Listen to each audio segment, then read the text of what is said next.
Good morning, students. This is your English class.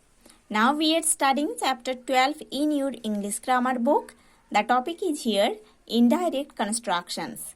Students, in the previous classes, we have already studied the first part and the second part of this chapter. Today in this class, we are going to study the third part of this chapter. So students, let's open page number 64 in your English grammar book and start read from here. When the reported speech is an imperative sentence, the reporting verb must be changed to some such verb as signifies a command, advice, request, prohibition, etc. जब reported speech एक imperative sentence होगा तब reporting verb ऐसे एक verb में change हो जाएगा जो वर्ब किसी कमांड को सिग्निफाई करेगा या किसी एडवाइस को सिग्निफाई करेगा या किसी रिक्वेस्ट को सिग्निफाई करेगा या किसी प्रोहिबिशन को सिग्निफाई करेगा.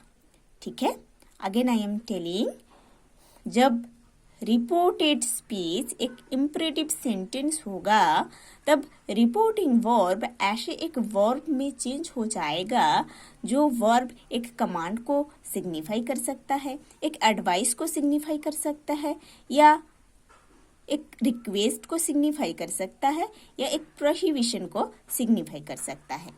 ठीक है, the imperative mode is changed into the infinitive in the bracket 2 plus V1. V1 means the present form of the verb. Imperative mood जो है वो infinitive में चेंज हो जाएगा. वो infinitive है 2 plus V1. 2 के साथ verb का present form यूज होगा. Now see, look at the following sentences. There are the examples we have to study. Number 1. The teacher said to the boy, close the door. In this sentence, said is the reporting verb and it is given in past form. Okay, said reporting verb है जो कि past form में दिया गया है. Close the door है reported speech जो कि imperative sentence में दिया गया है. ठीक है, जब इस सेंटेंस को हम इनडायरेक्ट में लिखेंगे तब ऐसे लिखेंगे, the teacher asked the boy to close the door. ठीक है, सेड जो है रिपोर्टिंग वर्ब वो आस्क्ड वर्ब में चेंज हो गया है ना, वो आस्क्ड वर्ब में चेंज हो गया है रिपोर्टिंग वर्ब सेड. और आस्क्ड जो वर्ब है ये वर्ब एक कमांड को सिग्निफाई कर रहे हैं. ठीक है, ये जो रिपोर्टिंग वर्ब सेड आस्क्ड में चेंज हो गया है इनडायरेक्ट में, ये आस्क्ड वर्ब एक कमांड को इंडिकेट कर रहे हैं, एक कमांड को एक्सप्रेस कर रहे हैं. ठीक है, then the boy to close the door, to close है ना, हियर इन्फिनिटिव का यूज हुआ है. 2 प्लस V1 है ना, 2 है उसके साथ V1 क्लोज यूज हुई है इनडायरेक्ट स्पीच में. ठीक है, number 2. Rohan said to Atul, please go to the station with मी.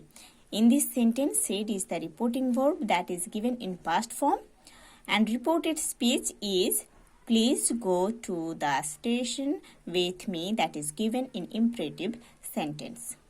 ठीक है, इस सेंटेंस में जो रिपोर्टिंग वर्ब है वो है सेड जो कि पास्ट फॉर्म में दिया गया है. रिपोर्टेड स्पीच है please go to the station with me जो कि एक इम्परेटिव सेंटेंस है. इसको जब हम इनडायरेक्ट स्पीच में लिखेंगे तब ऐसे लिखेंगे, Rohan requested Atul to go to the station with him. ठीक है, सी हियर, सेड है रिपोर्टिंग वर्ब जो कि इनडायरेक्ट में रिक्वेस्टेड में चेंज हो गया है. ये जो वर्ब है रिक्वेस्टेड, ये एक रिक्वेस्ट को एक्सप्रेस कर रहे हैं. इनडायरेक्ट में, ठीक है। जब डायरेक्ट में बोला गया है please go to the station with me, है ना, ये इम्परेटिव सेंटेंस एक रिक्वेस्ट को एक्सप्रेस कर रहे हैं, इसीलिए इनडायरेक्ट स्पीच में जो रिपोर्टिंग वर्ब है वो सेड से रिक्वेस्ट में बदल गया है, ठीक है। देन इधर to go means to plus V1, to go है V1, ठीक है। इधर ये इन्फिनिटिव का यूज हुआ है, okay. Number 3, he said to me trust in God and do the right, ठीक है।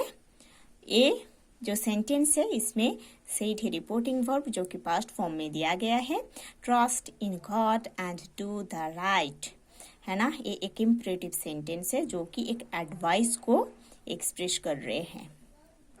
सो जब इस सेंटेंस को इनडायरेक्ट में लिखना है तब ऐसे लिखना है, he advised me to trust in God and do the right, ठीक है। डायरेक्ट में जो रिपोर्टिंग वर्ब सेड वो एडवाइस्ड में बदल गया है, क्योंकि डायरेक्ट में जो रिपोर्टेड स्पीच दिया गया है वो एक एडवाइस को एक्सप्रेस कर रहे हैं, इसीलिए सेड के प्लेस में इनडायरेक्ट स्पीच में एडवाइस्ड यूज हुआ है। टू ट्रस्ट इधर इन्फिनिटिव का यूज हुआ है ना, टू प्लस V1, इधर टू है प्लस ट्रस्ट है V1, ठीक है। ये है indirect speech. Number 4, Bob said dad forgive me, okay.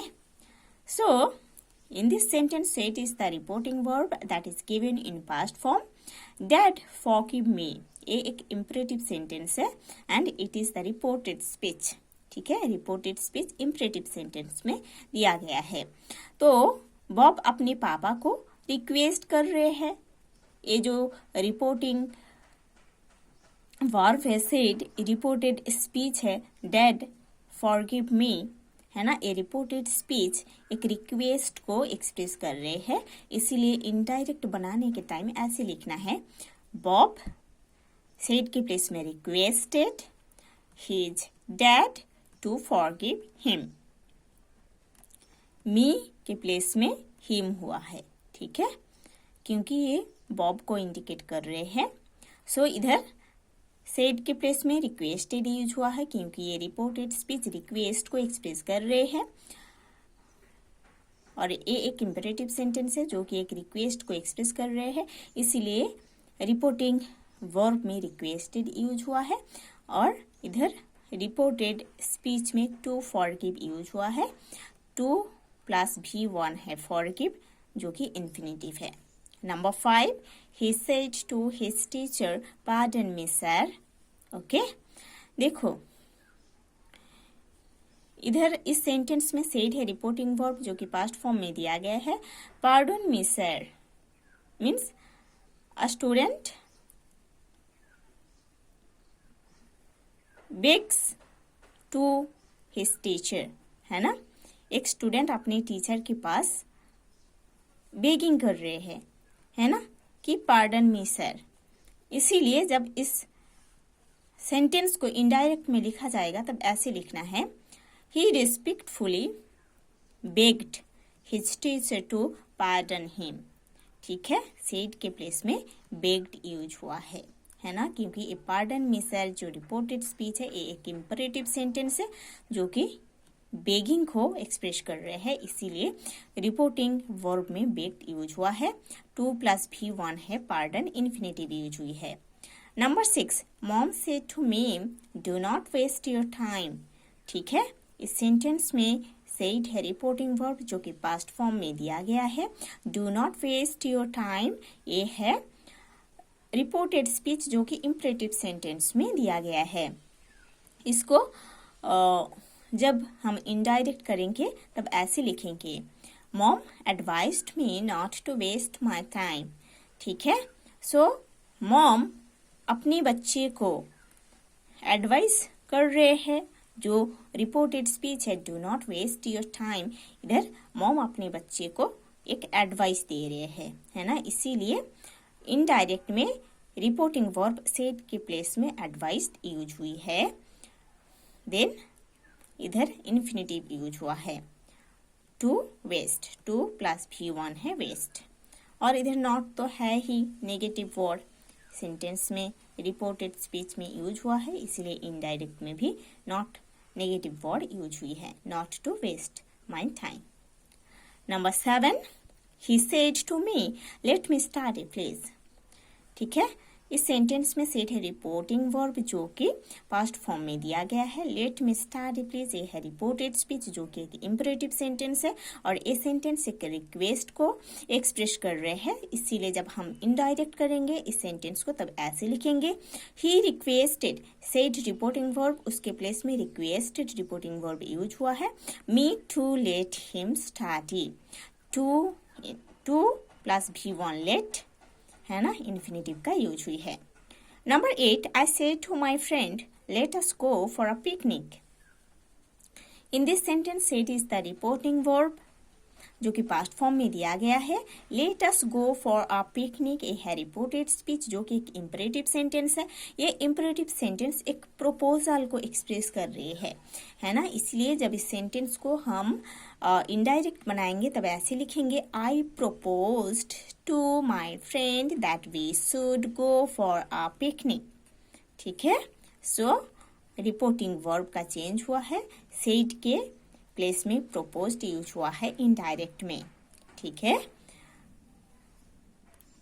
और ये जो है रिपोर्टेड स्पीच डायरेक्ट में let us go for a picnic ये चेंज हो गया है, we should go for a picnic इसमें। ठीक है, दैट है linker. So students you have to study these indirect speeches, those are given in these examples, number 1 to number 8 you have to study, and you have to study the constructions of indirect speech, those are given in imperative sentence. ठीक है।